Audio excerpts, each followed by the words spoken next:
Good afternoon. My name is Kayode Ige of Nigerian Entrepreneur.co. I'm here with Yinka Osobu. She's the proprietress of CMC Interiors. They make lots of lovely furniture.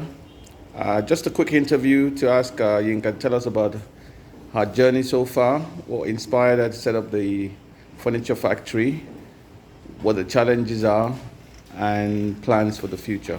Over to you, Yinka. Okay, thanks, Kate. Thanks for having an impromptu interview where you just caught me the way I normally actually most days. Yes. Should have actually given me notice so I could have got myself all done. Dressed up, but anyway, yeah. you came and this is how it works. So basically, I used to be an importer of furniture. When I first got back to Nigeria, sorry, let me put this on silent so that I used to be an importer. Yes. And of course, when I used to import the furniture, and I started with sofas, Yeah. and a few other pieces, and customers would come and they say, oh, I really like this, but it's a little bit too long. It's really not the right color. Yeah. And then the other time it's a little bit too high. And I started thinking, I'm like, I'm never going to please everybody importing everything. Why don't I start manufacturing? Yes. So I used to, in the early days, used to pull things apart, literally pull them apart. And I look inside, I'm like, there's nothing to this, we should be able to do this. So I really don't have the academic background in furnishing. My mother used to be an interior person as a hobby. So I had that exposure. I mean, I'm a psychologist by profession. And my psychology has worked perfectly in what I do right now because it helps me with my workers, it helps me with my customers. But anyway, back to the furniture. So I started looking at things of how we can, and gathered people, and I had an eye already for the detailing I wanted.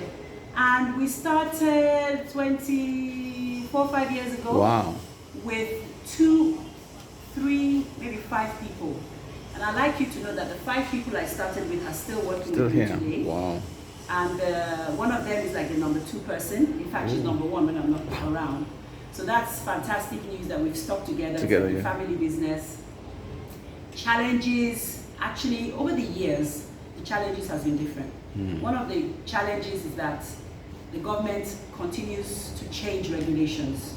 You barely get used to one regulation and another regulation comes. However, besides that, the challenge, again, like I said, from year to year or from 5, 10 years has been different, but what has remained the same is the challenge of HR.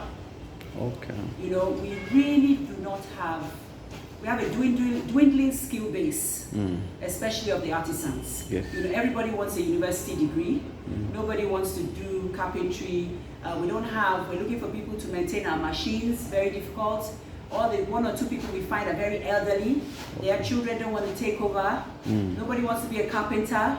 Nobody wants to be a plumber. Nobody wants to be a sprayer. So this is a serious problem. Apart from that, even the graduates that we work with in terms of admin and sales and all those other kind of things are really, truly, unfortunately, not prepared for life. They know the book work, but they don't seem to be able to translate the book work into practical, and the schools are deficient in that way. So, and I'm sure that this is what affects everybody, all across whatever business you're doing.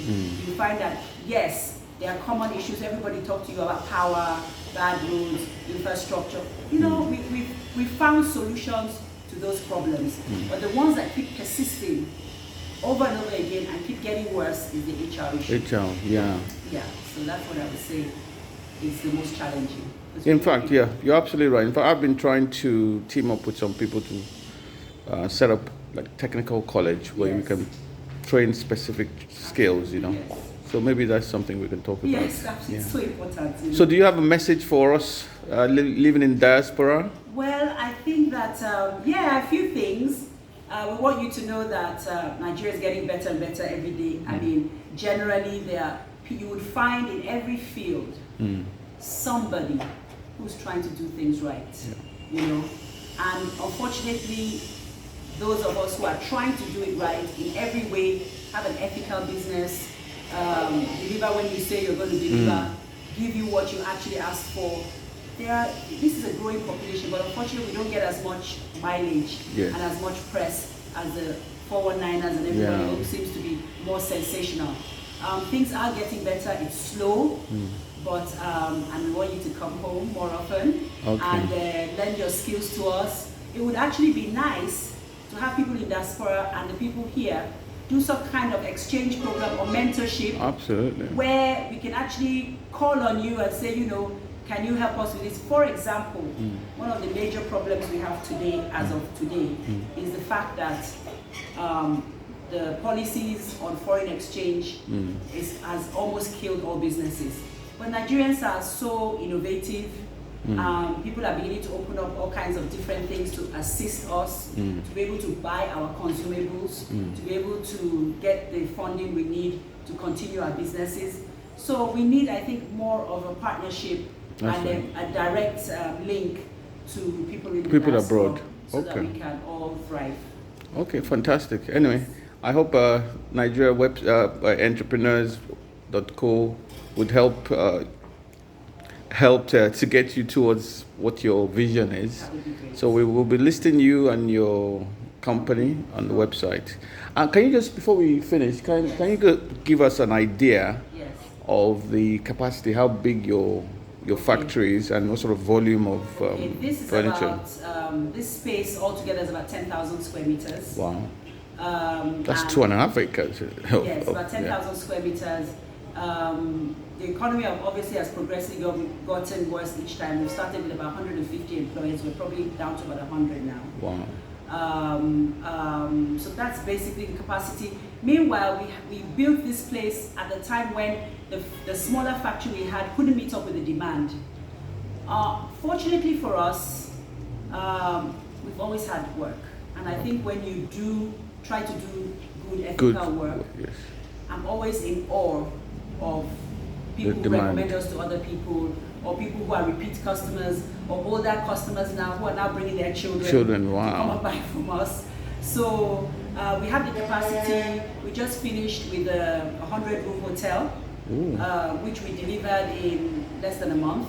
Wow. So we have the capacity to do large volume. That was the whole essence of building this place in the first place. And then another question is, well, why don't you export?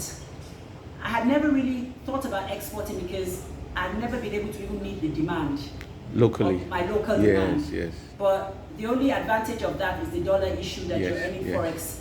But really, truly, if all levels were equal, we that do good work cannot meet the demand, and that's true for every developing business that has decided to be good. So the emphasis is on doing quality work. Doing quality work, being consistent, being ethical, honest as well. Best practice policies, etc., etc. Fantastic. Thank you. Thank you very much, and God bless. Appreciate you.